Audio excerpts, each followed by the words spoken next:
કર્મના 3 પ્રકારો છે: ક્રિયમાણ, સંચિત અને પ્રારબ્ધ.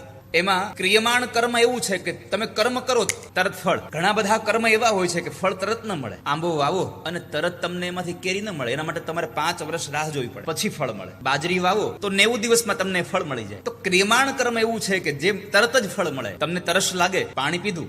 પાણી પીવું એ તમારું કર્મ છે, પણ તમારી તરસ छिपाઈ ગઈ એ તમારા કર્મનું ફળ છે. જે કામ કરો ને તરત તમને ફળ મળી જાય એ ક્રિયમાણ છે. પણ ઘણા બધા ક્રિયમાણ એવા હોય છે કે જે અત્યારે ન ફળે, એ સંચિતમાં જમા થતું જાય અને પછી સંચિતમાં જમા થયેલું કર્મ તમારું પ્રારબ્ધમાં તમને ભોગવા આવે. તમે આજે કોઈકને ખરાબ શબ્દો ગાળો આપી હોય, એ માણસ તમને તરત સામો એ તમને ગાળો ન આપી દે, બની શકે. 10 દિવસ પછી તમને જાહેરમાં 2 થપાટ મારી દે.